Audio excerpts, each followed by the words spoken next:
Hello, this is Griff. How's it going? Hold on, I pressed the thing too fast and I gotta zip up my jacket. Okay, there we go. All right, how's it going?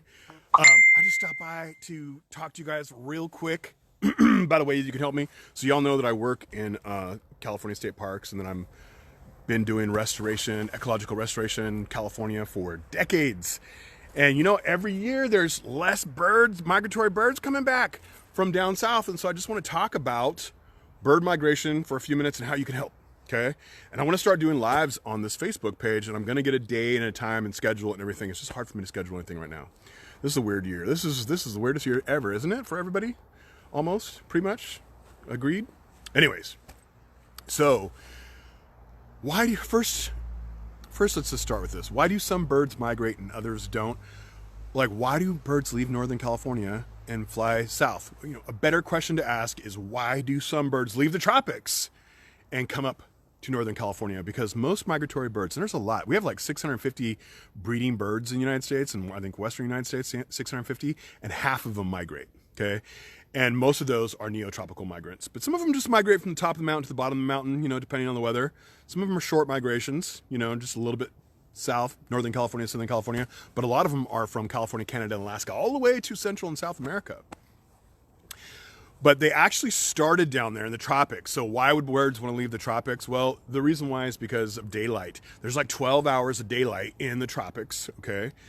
But during the summer, there's 14 hours in the southern United States, and there's up to 24 hours if you go far enough north in Canada and Alaska, which means more insects, more time to hunt, and so you could have more babies. So in the tropics, you could do like 2 to 3 babies, but in United States and Canada, you can do like 4 to 6, and you could do 2 broods, which means 2 consecutive families. So it's a good deal to come up here, okay?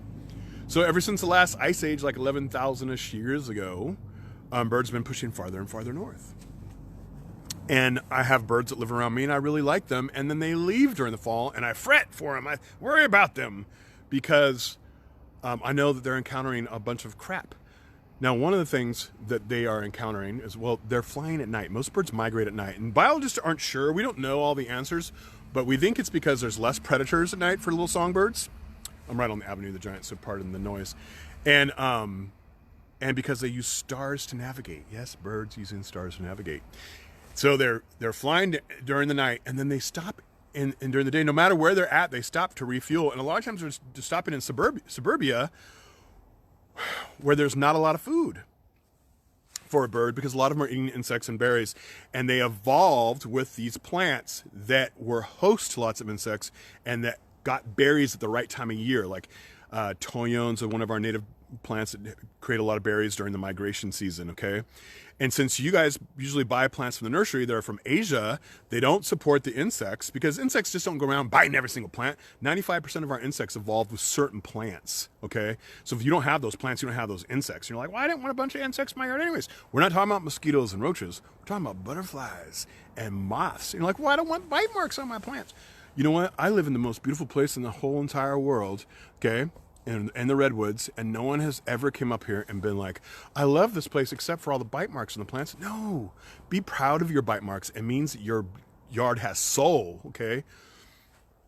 So the birds are eating those insects or berries from your native plants. And you're not sure what plants are native? Go to Native Plant Finder. Just put it in Google, find it. You can put in your zip code. It will tell you what plants are native to your zip code. It's a little bit harder if you're in California. If you're in California, you might want to go to Calscape instead. So anyways, then if you got a little shallow bird bath that you frequently cleaned and had a bubble or two, birds love the sound of running water. So if you had a little bubbler, you'll get tons of birds, I guarantee it. You can set up a camera, take all kinds of pictures. You can just sit there by your window and drink coffee and watch. Super relaxing, nice. But don't do those things if you have an outdoor cat, because then all you're doing is bringing in birds to get killed by your cat. I love cats. This is Cat Appreciation Month, so you know what you could do? If you want to help wildlife, go get a feral cat, spay and neuter it, and then bring it home, okay? And keep it indoors, okay? That's what I did to 2. And one of them, like, oh, I don't want a feral cat because I want to love my cat. Well, it took 3 months for my cat to let me touch it, the feral cat. And it took longer than that, like 6 or 7 or however many months for it to let me kiss her. Okay. My cats, their names change all the time. Right now, they're Kissy Girl and Malia, but it'll be different next week. Don't ask me why, just one of them things. But she lets me, her tail comes out and her like back right there, booty back or whatever. She finally let me kiss that if I do it real fast. And only if she's like looking the other way and pretending like nothing's going on. Then I could give her a little kiss. But in a year from now, hopefully we'll be cuddling face to face. The other cat, kissy girl, I can pick her up. She's like that. She's super cute.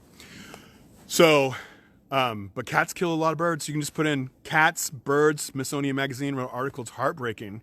Cats have extincted 33 animals in this. This is what this article is claiming. And I believe it. Like, cats kill a lot of stuff. So bring them indoors. You're not robbing them of anything. Cats sleep like 17 hours a day, and they just want enrichment. So you can change the furniture around, get catio, get some cool stuff, get some cool toys, get them a friend, 2 or 3 friends. They'll be fine. They'll be super happy. My cats are the happiest cat. I challenge you to find a happier cat than my 2 cats. Okay. So native plants, bird bath, keep cats indoors, at least during nesting season, because your cat kills mama bird, then you have 3 or 4 baby birds back in the nest, starving slowly to death. Not cool. Window strikes and lights, especially all the big buildings with lights on them. We love our tall buildings with lights, but they harvest birds. They're just up there. The birds fly because they don't understand. They're like navigating with stars and the moon, and here's all of a sudden these lights everywhere. It's very confusing, and they fly into them. You can walk around buildings like in LA and stuff like that sometimes in the morning and see dead birds everywhere. So there's a place called, let me see, I wrote it down. You could go to Fatal Light Awareness Program and find out ways that we can stop that. So even if you only have a balcony or a porch, you can still help my migratory birds, okay? Because you can plant some native plants that will attract insects, okay, cool insects, butterflies and stuff like that. Also, you can help monarch butterflies by planting milkweed all over the place. And if you're inside their migration corridor, and boy, do they need the help. Heard that this year there's, in California, the lowest ever. It's terrible. It's almost like they're going to be going extinct here soon, which is awful. And then the other 2 books, Doug Tallamy's Bring Nature Home, he's got a couple books, but one is Nature's Best Hope by Doug Tallamy. Best book. Read it, buy it, give it to your friends, get it on Audible and listen to it. You can help so much wildlife just from home, just by doing some of the fun things he says, and he'll make your life so much more interesting. I love that book. It's like every bit as cool as Rachel Carson's Silent Spring. It's gonna change our culture as much as Rachel Carson did. Trust that, okay? If anybody knows Doug Tallamy's, tell him I said, again, don't tell him I said that, because then he'll probably never get back to me. Tell him I said hi and thank you. And you can watch his videos on YouTube. He's awesome. Love Doug Tallamy's work.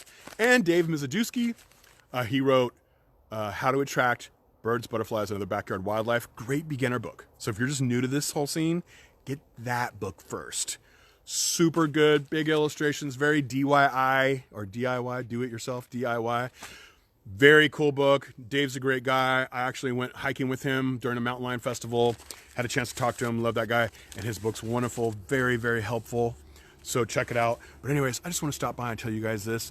I need to pick a regular time and day that I'm going to talk to you, because I love these people that are following this page. I love you guys because you want to, if you're following me, you want to know about wildlife conservation. And so you guys are very important to me. I'm very grateful for you. Very grateful for your efforts. And I want to make those efforts easy and rewarding. So let me know in the comments how I can do that. And I will see you guys all another time. And I'm going to check out your comments and answer your comments. So if you have any questions, put them in the comments. And this week I'll be checking through all the comments. I always check through you guys' comments. I read them. If I don't respond, it's because I'm in a hurry or I'm super busy.